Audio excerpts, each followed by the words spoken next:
bổ một quả cho chị xem nhá. Ở trong nó đỏ luôn á.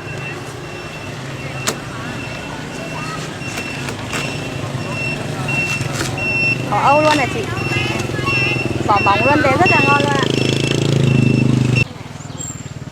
Lấy mấy quả? Lấy 2 quả. Vâng. 2 quả này 5 cân 6 chị ạ, 42.000.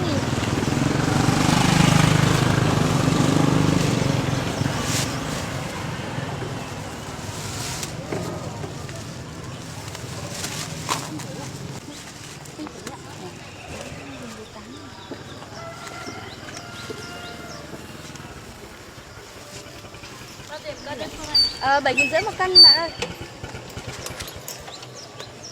Lấy đi, 3 quả. Cô cứ chọn đi. Cháu cân cho cô này trước.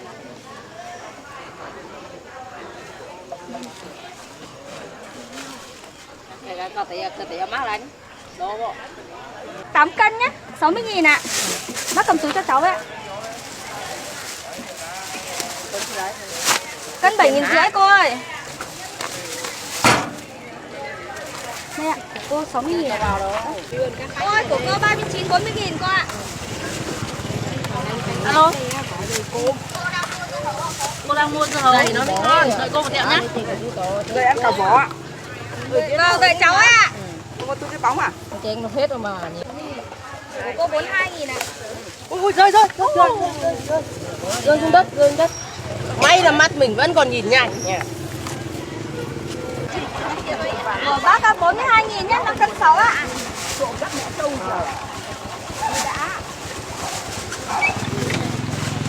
Vâng, từ từ đợi cháu ấy ạ. Cháu có tiền bà này đấy ạ. 42.000 vâng.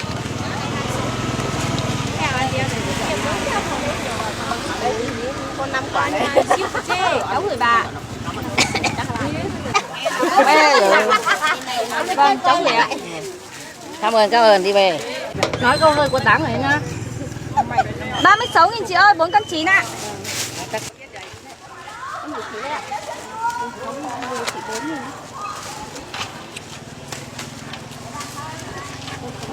Đây coi.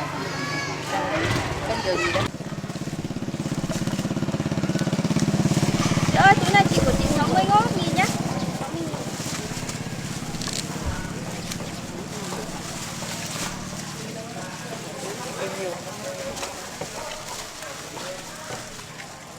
Túi này 70.000 chị ạ. 130 chị ơi. Vâng. 2 quả này ạ? Vâng. Của chị 38.000 chị ơi. Đi đâu?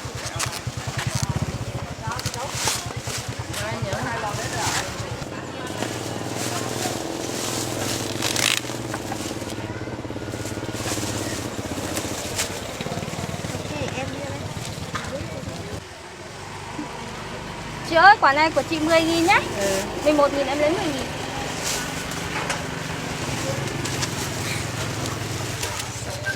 Của mình 4 cân 8, 36.000.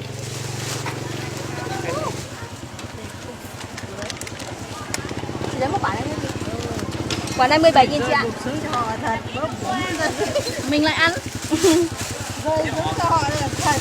Tối không? Vâng vâng.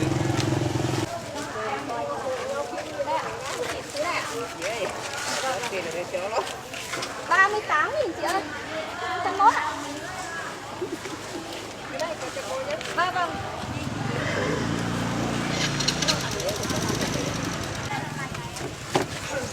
Chị ơi, của chị 38.000 nhé, 5 cân ạ.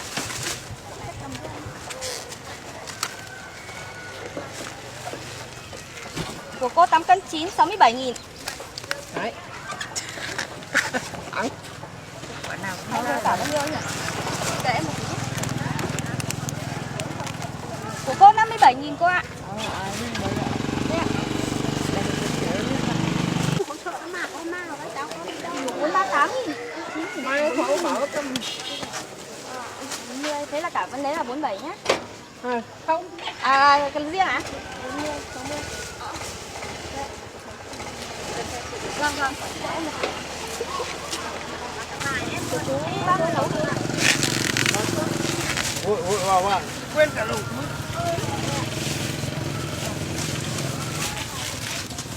Đưa đi cô ơi. Tùy theo quả thôi ạ.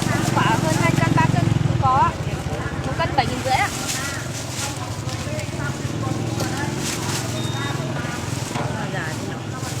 Đây này, quả nào cũng bổ ra như thế.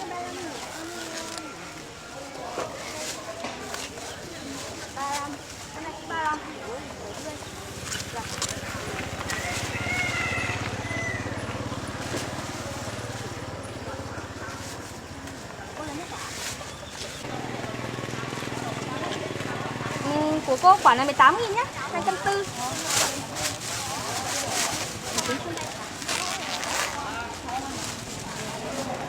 Của em 32.000. 4 cân 3.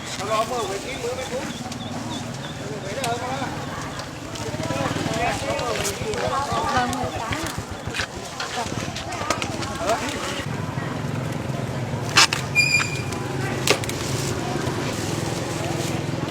Của cô 46.000 ạ.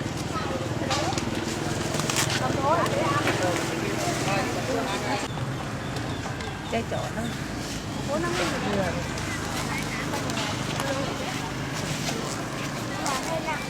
Đưa đi chị ơi.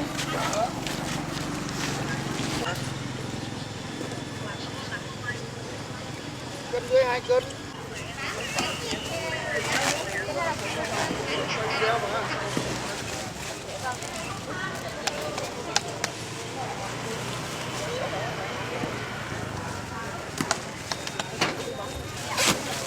Chỉ có trắng thôi, không đỏ đâu. Không đỏ đó.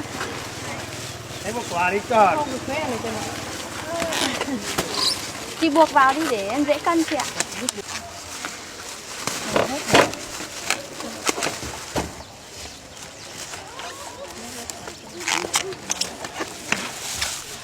Lấy 3 quả đi.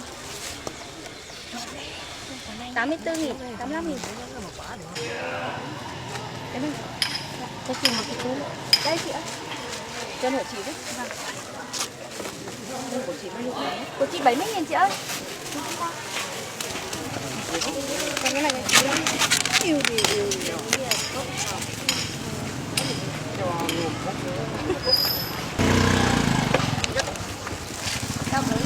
Của chị 78.000 nhá.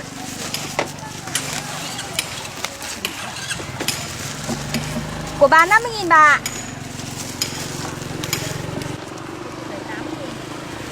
Vâng, của bà 50.000 ạ. Vâng.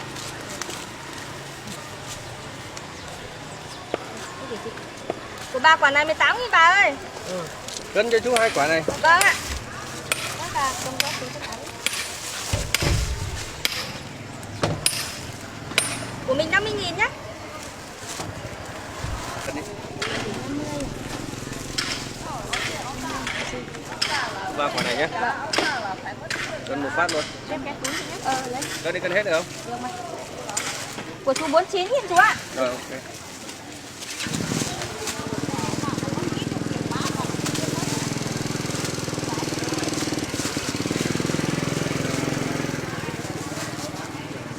Cháu đây.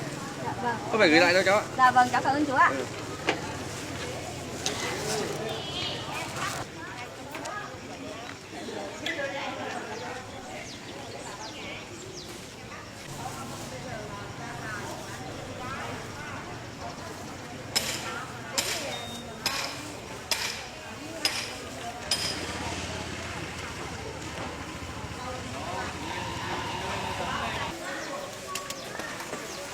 Quả dưa. Vâng, dưa đi chị ơi.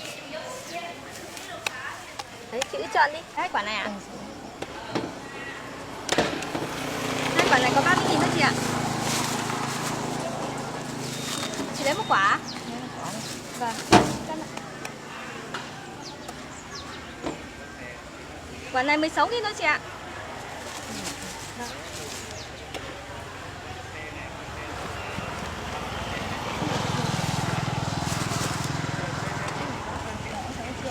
hai quả. Thử đi con này.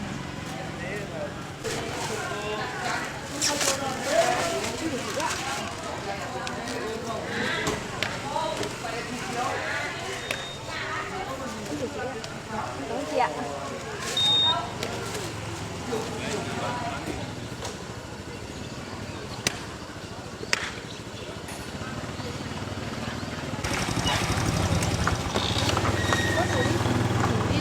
Ngon mà.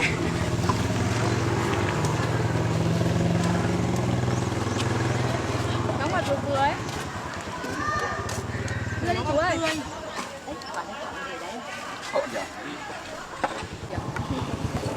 Chú ơi, của chú quả là 2 cân 15.000 ạ.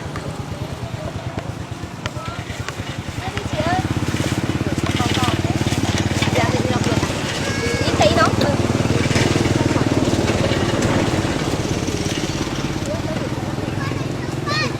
Của chị quả là 16.000 chị ơi.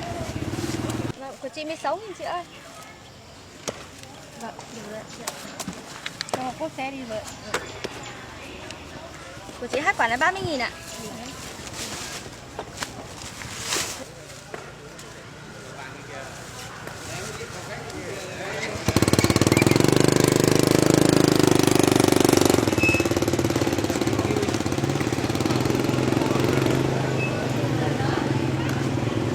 Đấy, cho con thử đây. Quả này á? Quả này? Quả này ạ? Vâng, một quả rồi anh? Một quả là khô, nếu mà không với thì... Một quả này có 15.000 đây anh ạ. Vâng. Là 2 quả đi. 2 quả, quả nào nữa? 2 quả đi. Lấy thêm quả nào được, bốc cho thêm quả này. Quả này nhé. Nó không quả này, ấy thôi, quả này. Quả này ạ? Ừ, đây. 30.000 anh ơi. 2 quả 30.000. Vâng. Quả anh 30.000 anh ơi. Anh gì ạ? Rồi, bố gửi con rồi. Có tiền đi.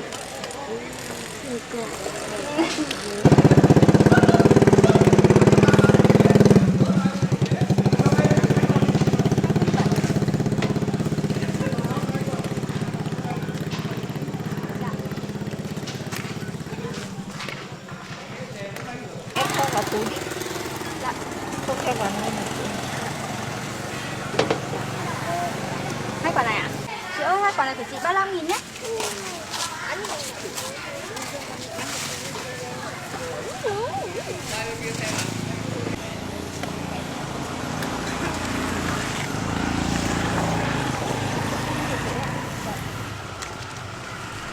Chị lấy một quả.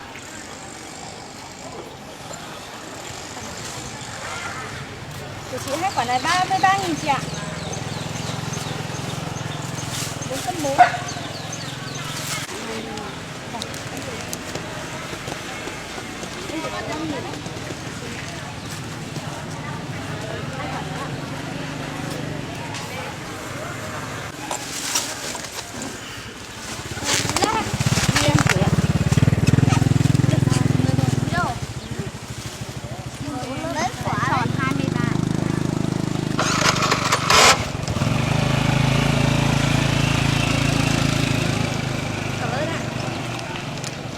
Một cân có 7.000 dưới đó ạ. Này, quăng thử đi. Cái quả này ạ.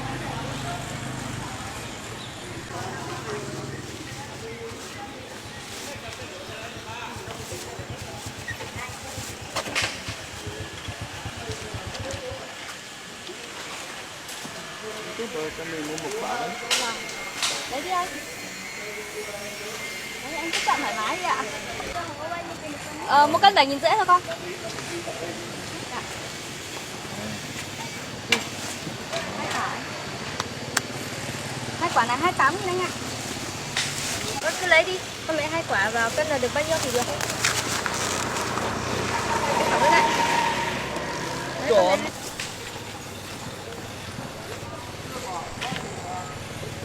Đấy, con lấy. Quả này à?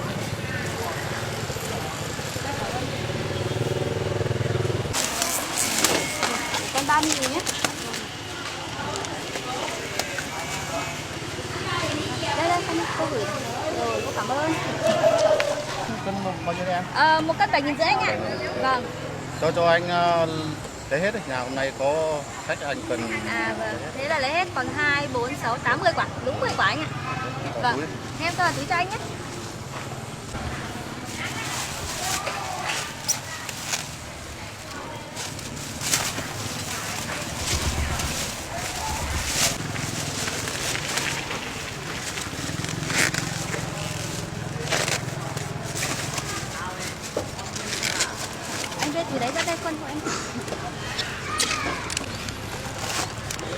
Cái này 1 cân 10 cân tư 78.000.